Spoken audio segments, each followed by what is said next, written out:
예레미야 26장 1절에서 6절까지 말씀 묵상하겠습니다. 26장 1절에서 6절까지 말씀 묵상하겠습니다. 말씀 읽습니다. 유다의 왕 요시야의 아들 여호야김이 다스리기 시작한 때에 여호와께로부터 말씀이 임하여 이르시되 여호와께서 이와 같이 말씀하시니라. 너는 여호와의 성전 뜰에 서서 유다 모든 성읍에서 여호와의 성전에 와서 예배하는 자에게 내가 네게 명령하여 이르게 한 모든 말을 전하되 한마디도 감하지 말라. 그들이 듣고 혹시 각각 그의 악한 길에서 돌아오리라. 그리하면 내가 그들의 악행으로 말미암아 그들에게 재앙을 내리려 하던 뜻을 돌이키리라. 너는 그들에게 이와 같이 이르라.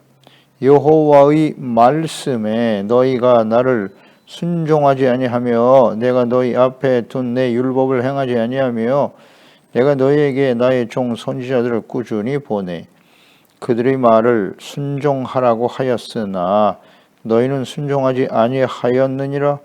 내가 이 성전을 실로같이 되게 하고 이 성을 세계 모든 민족의 저주거리가 되게 하리라 하셨느니라. 아멘. 헛된 예배를 드리는 자들이 들어야 할 말씀, 패역하고 멸망의 길을 향해 가는 유다의 왕들과 제사장, 선지자, 백성들, 하나님께서는 그들을 공의로 심판하실 수밖에 없는 분이시지만 하나님은 어떻게 해서든지 그들이 선지자를 통해서 주시는 책망의 말씀을 듣고 회개하고 하나님께 돌아오면 재앙의 뜻을 돌이키시고 용서해 주시고 하나님이 다스리시는 하나님의 나라, 의의 거룩한 백성으로 회복을 간절히 원하고 계십니다.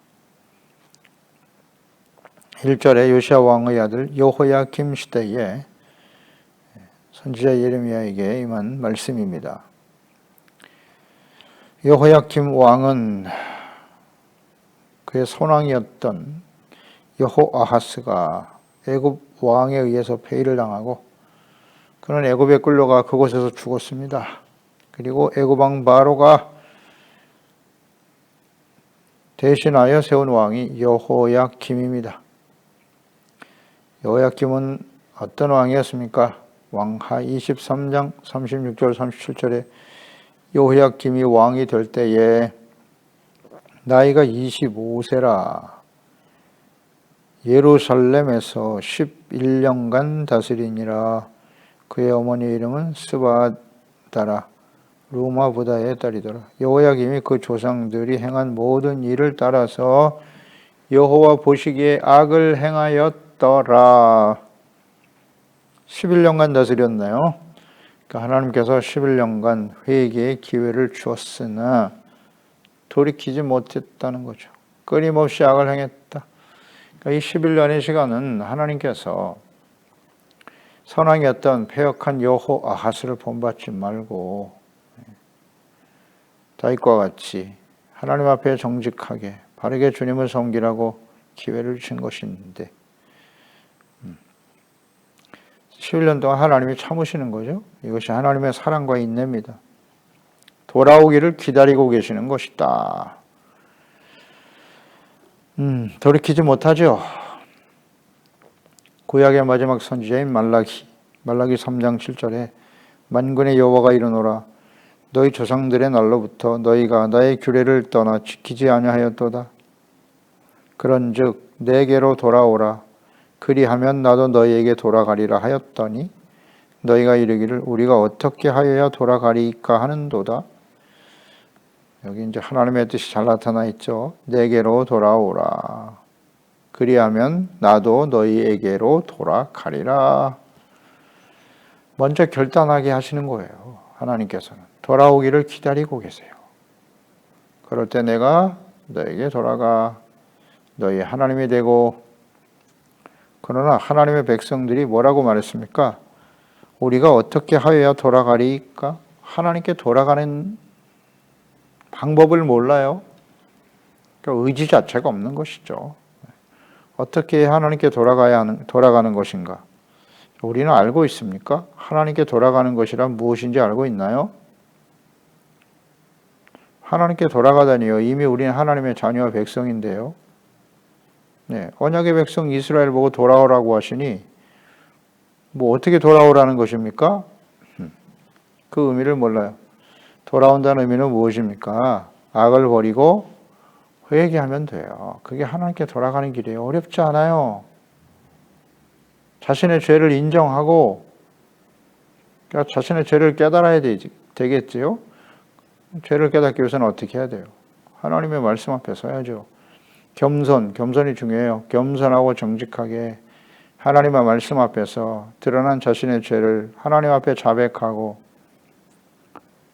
죄를 자백하기만 하면 모든 불의에서 우리를 깨끗게 하시겠다잖아요. 그게 하나님의 뜻이잖아요. 버리면 돼요. 죄를 깨닫고 시인하고 버리고 돌아와. 그게 단번에 이루어질 일이 아님을 하나님도 아세요. 그래서 끊임없이 하나님의 말씀을 묵상하고 죄를 깨닫고 버리고 돌이키면 되는 거예요. 그게 하나님께 돌아오는 거라고. 하나님이 다스리시는 의와 거룩한 백성으로의 회복, 돌아와야 돼요. 그럴 때 하나님께서 우리에게 자비와 긍휼로 찾아오시는 거죠. 탕자의 비유에 예수님이 하신 말씀이잖아요. 아버지가 아직 돌아가시지도 않았는데 재산을 상속해달라고 거의 협박했죠. 그래서 아버지가 허락해 주었더니 그 재산을 가지고 와서 허랑방탕하여 다 탕진하고 돼지가 먹는 쥐염 열매를 먹으려 하나 주는 자가 없는 굶주려 죽을 수밖에 없는 상태가 되었다. 그때야 비로소 이 아들은 깨달았죠. 누가복음 15장 17절 22절 이에 스스로 돌이켜 이르되 내 아버지에게는 양식이 풍족한 품꾼이 얼마나 많은가. 나는 여기서 죽여 죽는구나. 내가 일어나 아버지께로 가서 이르기를 아버지 내가 하늘과 아버지께 죄를 지었사오니 지금부터는 아버지 아들이라 일컬음을 감당하지 못하겠나이다. 나를 품꾼의 하나로 보소서 하리라 하고 이에 일어나서 아버지께로 생각만 한 게 아니에요. 일어나서 아버지께로 돌아가니라. 아직도 거리가 먼데 아버지가 그를 보고 측은히 여겨 달려가 목을 안고 입을 맞추니 아들이 이르되 아버지 내가 하늘과 아버지께 죄를 지었사오니 지금부터는 아버지 아들이라 일컬음을 감당하지 못하겠나이다 하니 아버지는 종들에게 이르되 제일 좋은 옷을 내어다 입히고 손에 가락지를 끼우고 발에 신을 신겨라. 보세요. 여기 잘 나타나 있잖아요. 아버지가 패역한 아들이죠. 어리석고 패역한 아들인데 그가 죄를 깨닫고 돌이켜 아버지께로 돌아왔잖아요. 나는 이제 아들이 아니에요. 품꾼으로 받아주세요. 하늘과 아버지께 죄를 지었다고 자백하고 있잖아요. 이게 돌아오는 거예요. 간단해. 탕자가 돌아오는 것처럼 하나님의 제가 잘못했습니다. 그러니까 아버지가 달려나와서 잔치를 베풀어 주시지 않습니까? 좋은 옷을 내어다가 입히고 가락지를 끼우고 발에 신을 신기고 송아지를 잡아 잔치를 베풀잖아요. 이분이 하나님 아버지세요. 돌아오기를 기다리고 계신다고요. 막 강제로 끄집어내서 이끌어내서 하시는 분이 아니에요. 스스로 죄를 깨닫고 돌이켜 하나님께로 돌아오는 거 어렵지 않잖아요. 하늘과 아버지께 내가 죄를 지었습니다. 회개하는 것이 돌아오는 건데 이걸 못하네. 이걸 못해요. 죄를 시인하지 않는 겁니다. 인정하지 않아요. 오히려 공의를 행하시는 하나님을 불의하다고 여기는 거예요? 공의를 행하시는 분이 불의하십니까? 하나님은 사랑이셔야만 하는 거예요? 무조건 내가 악을 행하고 잘못 행해도 나에게 복을 주시고 잘되게 해야 되는 겁니까? 하나님을 어떻게 알고 있는 것입니까? 하나님을 잘못 알고 있습니다. 죄를 버리고 돌아와야 하나님께서 용서해 주시는 거예요. 하나님을 모르니까 이렇게 악을 행하죠. 사랑과 축복만을 말하고 있잖아요. 죄를 깨닫고 돌이키는 길이 사는 길이에요. 내가 너에게 생명과 사망, 복과 저주를 주었는데 오늘날 내가 선택하라. 하나님 말씀으로 돌아와야죠. 쉬운 일인데 이걸 몰라요. 말라기 마지막 선지자인데 우리가 어떻게 하나님께 돌아갈 수 있으리까? 돌아올 의사가 없어. 그래서 그 다음부터는 침묵이에요. 더 이상 하실 말씀이 없어. 예수님 오실 때까지 침묵으로 쭉 흘러가잖아요. 더 이상 선지자가 없습니다. 그래서 하나님의 아들이 직접 제사장과 왕과 선지자로서 찾아오셨잖아요. 근데 그 하나님의 아들도 거부해버리네. 돌아올 의지가 없는 거예요, 하나님께로.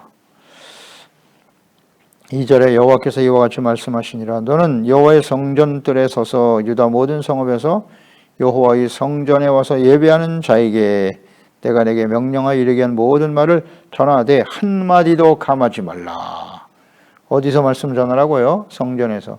그 성전에 누구에게? 예배하는 자들에게. 이방인들이 아닙니다. 성전 안에 와서 예배 드리고 있는 자들에게 이 말씀을 전하되 한마디도 감하지 마라. 성전들에 모여서 예배하는 사람들, 오늘날은 교회 안에서 예배 드리는 사람들이 들어야 할 말씀이다. 예레미야 시대는 마지막 심판이 임박한 시대 아닙니까? 오늘날 이 시대도 마찬가지예요. 요한계시록에 심판의 말씀이 임박한 시대를 우리가 살고 있죠. 그런 시대에 교회 안에서 예배하는 자들에게 이 말씀을 전하라. 오늘날 교회 안에 모여서 예배하는 자들이 들어야 될 말씀은 무엇인가요? 그들에게 증거해야 될 말씀은 무엇인가요? 같지 않습니까? 예레미야 말씀은 그래서 매우 중요한 것입니다. 이 마지막 시대에 우리가 반드시 들어야 될 말씀입니다. 간곡히 외칩니다. 이 말씀 들어야 해요. 의미를 알아야 합니다. 하나님의 뜻이 어떠하신지 전하지 않을 수가 없습니다. 저는. 예배의 의미와 목적을 알지 못하며 드리는 그런 사람들이 드리는 예배 하나님이 받지 않으십니다. 이사야 1장에 잘 나와 있잖아요. 헛된 예배를 드리는 사람들에 대해서. 그런 예배 받지 않아요. 마음은 우상으로 가득하고 하나님의 책망과 회개 돌이키라고 그렇게 외치고 계신데 계속 불순종하고 순종할 의도가 없이 드려지는 예배, 하나님의 말씀 앞에 자신의 생각을 쳐서 복종시키고 돌이키려고 하는 의도가 없는 예배, 그런 예배 드려봐야 소용없어요. 한마디도 감하지 말라고 그랬습니다. 하나님의 책망과 심판의 말씀을 가감없이 그대로 전해라. 이 마지막 때에 하나님의 말씀을 전하는 종들에게 하시는 말씀이죠. 성경의 마지막이 요한계시록입니다. 요한계시록의 마지막 절을 한번 볼까요? 요한계시록 창세 이후에 임하게 될 하나님의 심판에 대해서 자세히 기록하셨는데 성경 마지막 부분이 요한계시록 22장 18절 21절에 끝납니다.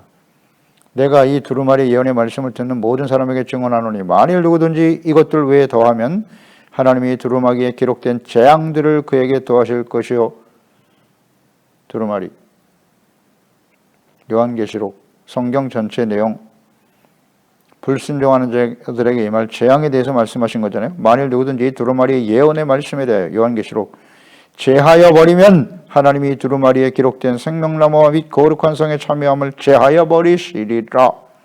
이것을 증언하시니가 이르시되 내가 진실로 속히 오리라 하시거늘 아멘. 주 예수여 오시옵소서. 주 예수의 은혜가 모든 자들에게 있을지어다. 아멘.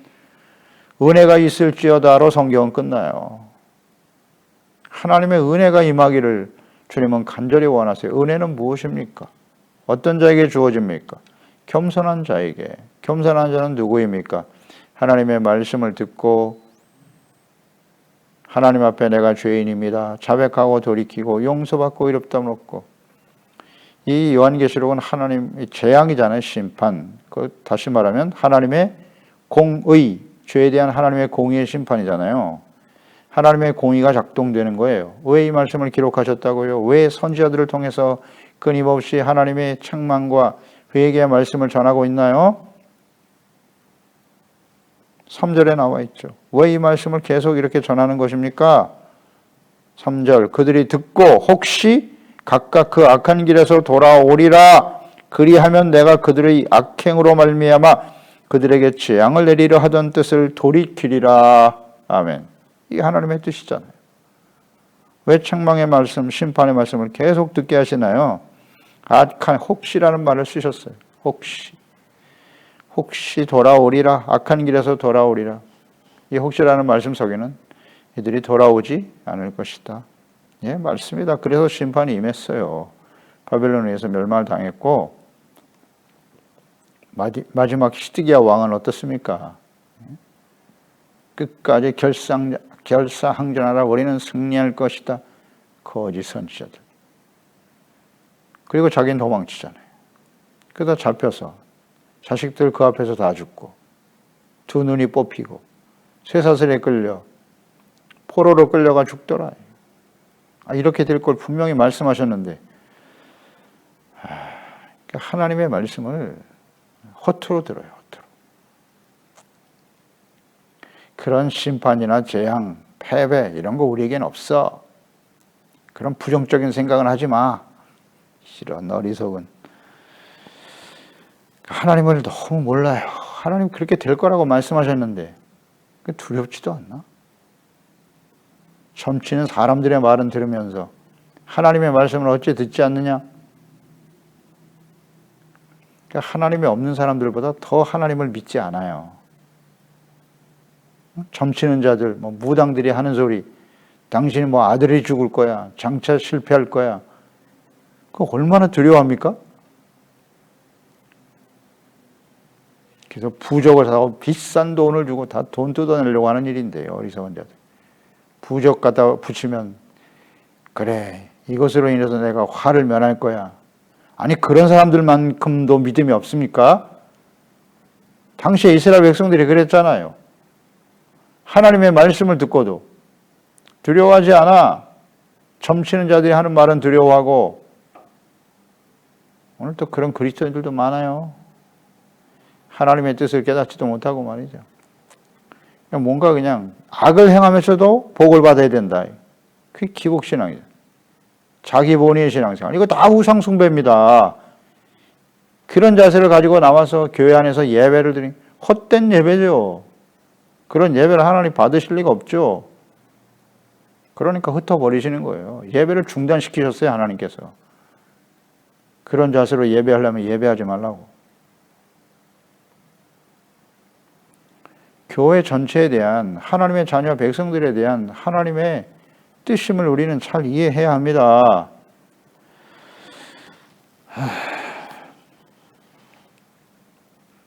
돌아오라는 거예요. 혹시라는 표현이 참 가슴 아파요. 하나님께서 이렇게 하면 혹시 돌아오지 않을까? 돌아오면 그 재앙을 내리려 하는 뜻을 돌이키기 위해서 지금 이 말씀을 전하고 있다는 거잖아요. 선지자를 보냈다고. 악에 대한 심판, 이것이 하나님의 공의입니다. 이건 변하지 않는 사실이에요. 예수님의 십자가의 사건은 하나님의 공의잖아요. 얼마나 무섭습니까? 하나님의 공의가. 엄격하신 분이에요. 죄에 대해서는. 그 하나님을 알아야 합니다. 그래서 그 말씀을 듣고 그 앞에서 정말 두렵고 떨리는 마음으로 회개하고 돌이켜서 용서받는 거, 의롭다함을 얻는 거, 이거 주님이 원하시는 거잖아요. 율법을 완전히 지켜 의에 이룰 수 있는 사람은 없다고 하시잖아요. 근데 왜 언제부턴가 우리는 예수 믿고 구원받았으니까 나는 완벽한 자가 된 것처럼, 완전한 의인인 것처럼 착각하며 살아갑니까? 속이는 거죠. 스스로를 속이는 거지. 요한일서에도 분명 하나님 앞에서 죄 없다는 자는 거짓말하는 자라고 분명히 말씀하고 있는데 무슨 자신감이에요? 이 악하고 폐역한 세대를 살아가면서, 마지막 심판이 임박한 시대를 살아가면서 하나님의 말씀을 듣지 않아도 나는 교회 나가서 예배드리고 예배하는 자가 되었으니 나는 완전한 의인이라고요? 이렇게 가르치는 자는 다 가짜입니다. 거짓 선지자예요. 거짓된 믿음입니다. 항상 하나님의 말씀을 듣고 자신의 생각을 처사복종시키고 두렵고 떨리는 마음으로 하나님 앞에 예배를 드리고 용서받고 의롭다함을 얻은 것에 감사하는 마음, 이게 겸손한 마음이죠. 그런 사람에게 하나님의 나라가 임한다고 하셨죠. 하나님은 공의의 하나님이세요. 그러나 죄를 깨닫고 진실한 마음으로 돌이켜 그 악한 길에서 떠나면 언제든지 용서해 주시는 사랑의 하나님이신 거죠. 이 하나님의 공의와 하나님의 사랑, 변할 수 없는 하나님의 속성이죠. 그 관계를 잘 이해해야 합니다. 요나 시대에 보세요. 멸망을 앞둔 니느웨, 40일 후면 너희들은 멸망할 것이다. 악이 창궐하여 하나님이 멸망을 작정하시고 요나 선지자에게 가서 그 심판의 뜻을 전하게 하셨죠. 그래서 그들이 요나의 선지자의 말을 듣고 딱 하루 전했어요. 하루. 예레미야는 지금 40년 이상 전하고 있는데 하나님의 백성을 듣지 않고 결국 멸망의 길을 가는데 말입니다.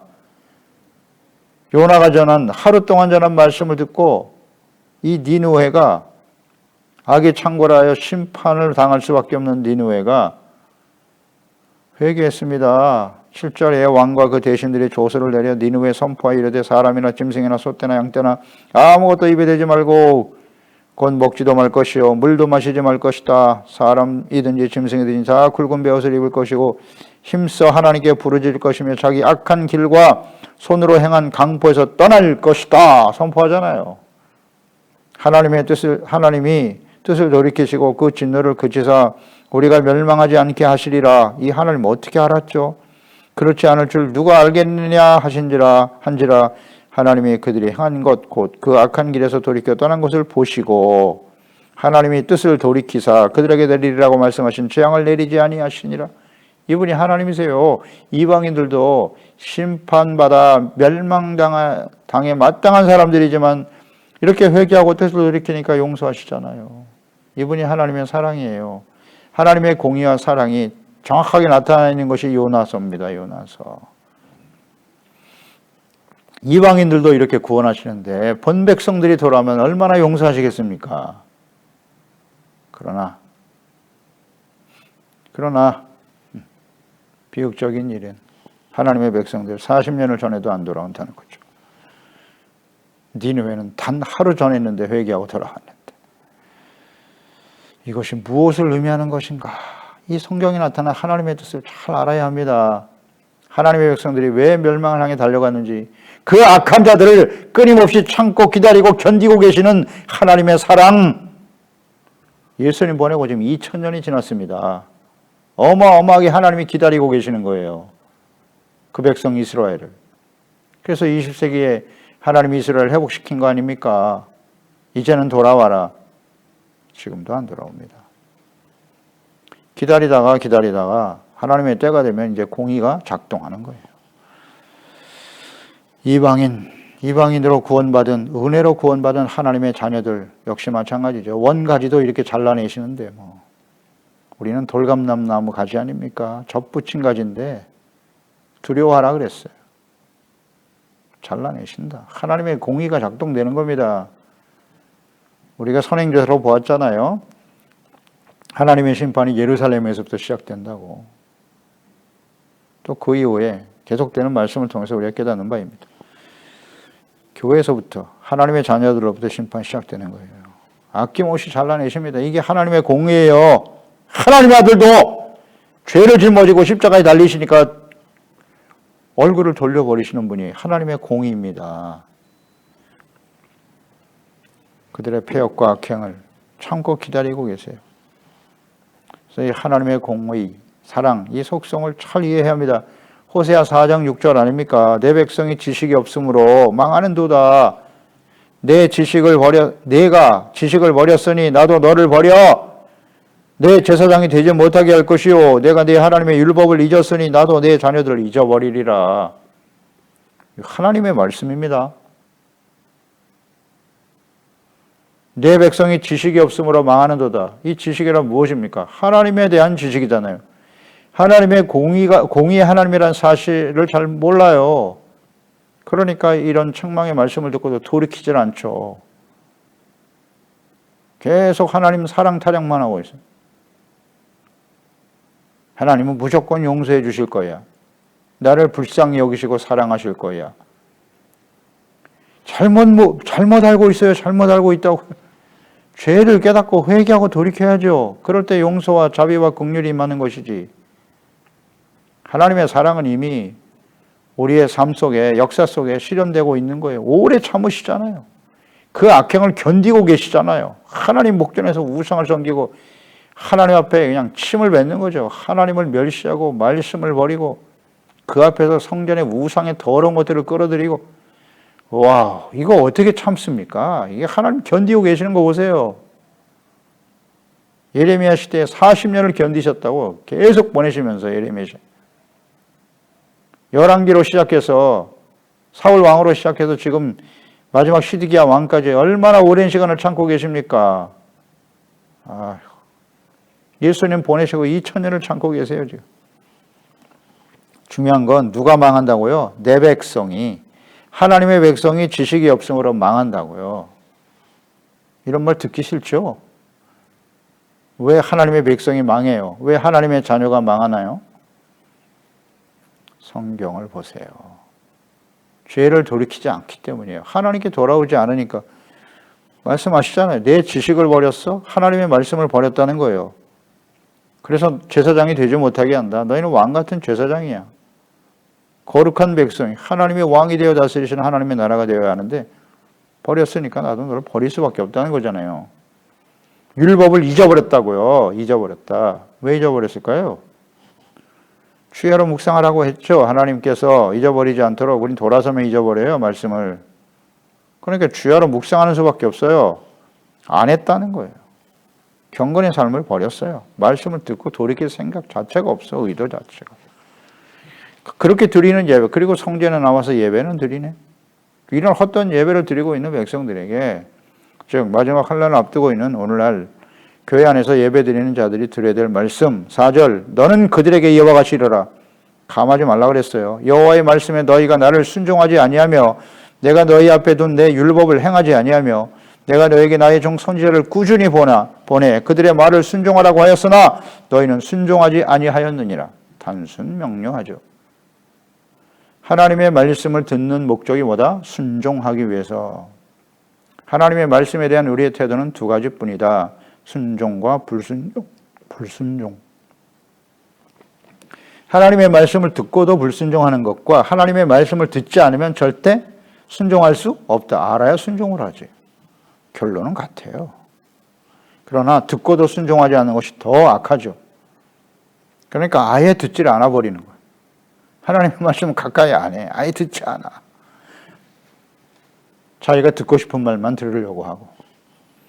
이게 아주 패역하죠. 이것이 완악함입니다. 그 결과는 과거의 이스라엘처럼 될 것이고 지금까지 역사 속에 나타난 패역한 하나님의 백성들과 같이 될 것이고 요한계시록에 나타난 심판에 참여하게 되겠죠. 순종하지 않았다는 거예요. 하나님의 율법을 행하지 않았다. 율법에 나타난 하나님의 뜻은 뭐다? 하나님 사랑, 이웃 사랑, 의의 기준. 그것을 지켜 순종하는 것이 의입니다. 그러나 그것을 온전히 지키지 못할 것을 아시고 제사법까지 주셨잖아요. 율법, 제사법. 용서받고 의롭다함을 얻을 수 있는 길을 여셨는데 이걸 거부하고 있으니 헛된 예배를 드리고 있잖아요. 말씀을 순종하려고 하는 의도가 없이 드려지는 예배는 헛된 예배입니다. 절대 하나님 받지 않아요. 그리고 꾸준히 선지자들을 보내신 말씀, 선지자를 통해 주신 말씀은 뭐다? 간단해요. 책망, 회개, 용서, 회복. 끊임없이 하나님의 말씀에 순종하라고 책망하며 권면하였으나 돌이키지 않고 불순종했다. 자, 이 율법의 말씀이 구약 시대에만 적용이 될까요? 신약 시대에는 율법이 필요 없습니까? 필요 없나요? 아니요. 율법. 주님께서 새 계명을 우리에게 주셨어요. 예수님께서요. 요한복음 13장 34절 새 계명을 너에게 주노니 너희가 서로 사랑하라. 내가 너희를 사랑한 것 같이 너희도 서로 사랑하라. 신명기에 있는 말씀과 동일하죠. 새 계명으로 요약하셨어요. 새 계명, 새로운 계명이라고 너희에게 주노니 서로 사랑하라고. 이웃 사랑을 실천하라고. 이것이 곧 성경 전체를 온 율법을 행하는 것이라고 말씀하시잖아요. 같죠? 뜻이 같아요. 산상수훈으로 요약 정리해 주셨죠. 마태복음 5장 14절 18절 너희는 세상의 빛이다. 산 위에 있는 동네가 숨기지 못할 것이고 사람이 등불을 켜서 말 아래에 두지 아니하고 등경위에 둔다. 이같이 너희의 빛이 사람 앞에 비치게 하여 그들로 너희 착한 행실을 보고 하늘에 계신 너희 아버지께 영광을 돌리게 하라. 내가 율법이나 선제를 폐하러 온 줄로 생각하지 말라. 폐하러 온 것이 아니요 완전하게 하려 함이라. 진실로 너희에게 이르노니 천지가 없어지기 전에는 율법의 1.1획도 결코 없어지지 아니할 것이다. 율법의 말씀을 재해석하고 요약해 놓으신 말씀이 산상수훈이죠. 그 하나님의 말씀과 뜻을 바르게 이해하고 순종해야 합니다. 순종! 말씀을 알아야 순종을 하죠. 듣고도 순종하지 않으니까 거부하는 거죠. 그 결과는 과거 이스라엘 백성들과 같이 될 것이다. 이거 하나는 분명하죠. 하나님의 공의가 작동되는 겁니다. 그러니까 이 말씀을 통해서 우리의 죄를 깨닫고 돌이켜야죠. 착한 행실이 빛된 삶이라고 하시잖아요. 그러니까 성경은 디모데후서 3장 16절 17절에 말씀하신 것처럼 교훈과 책망이에요. 바르게 하고 의로 교육하기 유익한 책이에요. 하나님의 사람으로 온전하게 하며 모든 선한 일을 행할 능력을 갖추기 위해서 우리는 말씀을 묵상하는 겁니다. 듣고 배우는 거예요. 책망 듣기 위해서. 근데 그걸 실천하지 못하고 불순종하니까 6절에 내가 이 성전을 실로같이 되게 하고 이 성을 세계 모든 민족의 저주거리가 되게 할 것이다. 누구에게? 예배하는 자들에게 지금 이 말씀을 하고 있는 거예요. 하나님의 자녀와 백성들에게 율법을 지켜 구원받는 것이 아니잖아요. 구원은 은혜로 받는 것입니다. 예수 그리스도의 십자가의 구속의 은혜로 죄사함 받고 용서받고 하나님의 자녀가 되는 것인데 그 이후에 하나님의 자녀답게 살지 못하면 하나님의 공의를 피할 수 없다. 이 성경 전체 내용이에요. 그러니까 하나님의 백성이라도 의를 상실해버리고 악을 행하고 돌이키지 않으니까 성전을 실로같이 되게 할 것이다. 실로는 사사시대죠. 사사시대의 성전이 거의 황폐화된 시대라고 봐야죠. 그래서 엘리 시대에 보세요. 사무엘 이전에 그 엘리 사사 시대에 그 아들들이 블레셋과 전쟁에 나가기 위해서 승리하기 위해서 성전에서 법궤를 들고 나갔다가 패배하고 법궤를 블레셋에 빼앗겼잖아요. 하나님이 그 영광을 지키시면서 법궤를 다시 실로로 돌아오게 하셨죠. 그곳에 법궤가 있었다고요. 그 시대가 바로 실로 시대였습니다. 성전이 있으나 황폐하게 되고 모든 사람들이 저주거리가 되었잖아요. 저주거리. 야, 법궤를 가지고 나왔는데 어찌 이방의 블레셋에게 졌느냐? 그게 실로 시대입니다. 그러다가 이제 다윗 왕 시대의 실로에서 법궤를 예루살렘으로 옮기면서 성전이 세워지게 된 것이었죠. 황폐하게 만든단 말이에요. 부끄럽죠. 저주거리가 되었어요. 저주거리가 된다. 저주라고 하는 것은 경멸한다는 뜻이잖아요. 가볍게 여기다 경멸한다라는 뜻인데 사전적 의미, 저주의 사전적 의미는 몹시 미워하는 상대에게 재앙이나 불행한 일이 일어나도록 빌고 바라는 게 저주예요. 복의 근원이 되어야 하나님의 백성들이 세상 사람들에게 미움의 대상이 되고 재앙이나 불행한 일이 일어나기를 바라는 대상이 되어버렸어요. 하나님의 백성들이 성전이 그렇게 되어버렸다는 거예요. 오늘날 교회와 그리스도인들의 모습이 이와 같지 않은가요? 그 이유는 무엇일까요? 하나님의 백성들이, 하나님의 자녀가 책망의 말씀을 듣고 돌이키지를 않고 불순종하기 때문이다. 맛을 잃은 소금, 빛을 잃어버린 그리스도인들은 뭐가 된다? 저주거리가 될 수밖에 없다.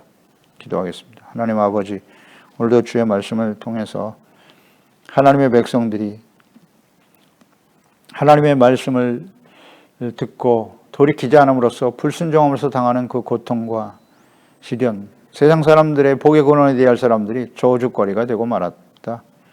이것은 꾸준히 선제를 보내지만 책망, 회개, 돌이키면 용서해 주시고 뜻을 돌이키겠다고 계속 말씀하고 계시지만 듣지 않는다는 것이 참으로 가슴 아픈 일입니다. 오늘날 그 하나님의 백성들의 모습이 이 시대에 그대로 재현되고 있습니다. 마지막 심판을 앞두고 있는 이 시대에 교회와 그리스도인들, 하나님의 자녀들이 혹시 이 말씀을 듣고 돌아오기를 바라시는 주님의 마음을 깨닫고 주님의 말씀에 책망과 교훈을 얻어 겸손하고 정직하게 하나님 앞에 돌아와 우리의 삶을 늘 새롭게 하고 의와 거룩한 삶을 지켜갈 수 있는 우리 모든 지체가족들 자녀들이 되게 하여 주시옵소서. 예수님의 이름으로 기도드리옵나이다. 아멘.